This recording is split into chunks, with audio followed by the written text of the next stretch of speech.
Well, it was originally designed by a group of CEOs who wanted to get together, and we were going to invite their number twos, and they said, you know, maybe not this topic, maybe not that topic, but they wanted to put together a group for their number twos to groom them to be CEOs. And so I had done executive recruiting for about 20 years, and so I looked at what are the things that CEOs, people who were number twos who wanted to be CEOs had the hardest time in interviews and on the job, and so we actually designed a series of sessions around those 4 topics. And so the 4 topics are really around governance, and I think a lot of people have been on boards and they've had the opportunity to maybe be a liaison for a board committee, but it's a lot different when you're actually, I kind of liken it to being in the shotgun, the passenger seat, versus driving the car, because when you have to actually manage the relationship, it's a lot harder.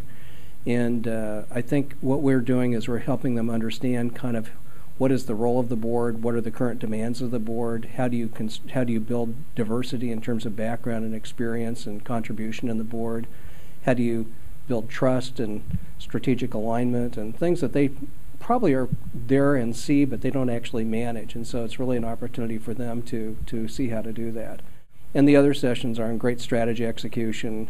How do I get a bunch of people, if I come in as a new leader, to want to work together to be effective as a team when they're all highly talented and fairly opinionated about how to run their department? How do I get them to come together as one unified big picture team? The third session, I think, is a big issue in today's environment, which is how do I, if I come in and the organization's kind of heading like this, how do I think that, and everybody probably sees that it kind of needs to go like this, how do I get everybody to kind of go this new way? And then, so leading change and managing transitions is going to be a pretty big issue. And so we teach them how to do that. Change happens quickly. Transition is much more of a hearts and mind kind of a thing. And so how do you as a leader transition the hearts and minds of your people to a new strategy or a new business model or that sort of thing, which I think is going to be a pretty big issue in this industry. And then the 4th session is on what do CEOs really do. It's kind of funny, even though people spend a lot of time with CEOs, they don't really know, they really haven't thought about exactly what the role expectations are and how they've changed pretty dramatically over the last 5 years. And so that's really about leading at the CEO level and kind of, the fine-tune elements of how to do that. So we produced about 30 CEOs in our group, and most of them are running credit unions between probably $750 million and higher. A lot are running billion-dollar credit unions. So we've had a really good track record. People feel that these sessions have helped them a lot in terms of short-term networking, and sort of the content of the sessions are really something that when they get the job, they pull out the binders and they have an idea of kind of, it really helps them kind of, okay, now I really have a board. How do I actually manage that relationship? Or I have a team that I really do want to pull together now because I am the brand new CEO. How do I do that? And so the stuff that over and over we get the feedback that this stuff was very valuable to them. And first of all, we're very careful about letting people into the group. You've never seen it advertised, or it's not a mass mailing kind of a thing. It's invitation-oriented group. And you get in by a networked recommendation by somebody in the group or through my own personal network of people that I think are good. But it has to be like the top person or the top people on the leadership team. And I think when you're in a group of people, and we try to get people from the East Coast, West Coast, South, North, and people from different functions. So we've got a diversity of geography, a diversity of sponsors, a diversity of functional expertise.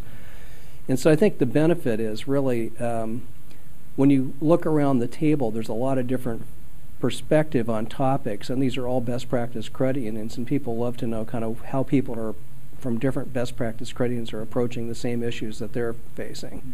And it's just, even in this group that we just had, I mean, the knowledge in the group just, I think, blows everybody away. And the fact that in this group, the most successful people, and we set this out right up front, are people who want to listen and learn as well as share. And so people do a great job following through on that. And so it really builds a lot of trust, a lot of information, and people get just a tremendous amount of value out of being with other high-quality people.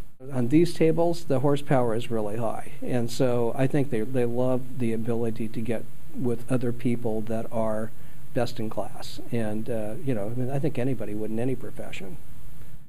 These people are the next generation. These are the people who are going to be the next CEOs of this industry. And so I've even had CEOs who have not gone through this say, when I tell them about, would you like to put somebody in your team on this?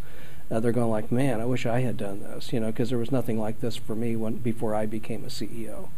So, I think it really gives them perspective. It helps them to be a better advisor and to understand and be more empathetic to what their CEO is going through, a better sounding board. But it also really prepares them to be leaders. And I think, I would like to see an environment where people from the inside got the job, or people from inside the industry got these jobs, as opposed to bringing in people from outside the industry. And I think if we can take the best and the brightest and really prepare them well, I think that we'll have a much higher likelihood that that'll happen. I'm proud of the fact that we've produced about 30 CEOs, and I think that the network is really rich and deep, and I think people really value it. And it's fun for me to be part of these groups too, because these people become, your good friends. We all become very close to each other and very open, and we coach each other and we learn a lot. And so it's a tremendous experience.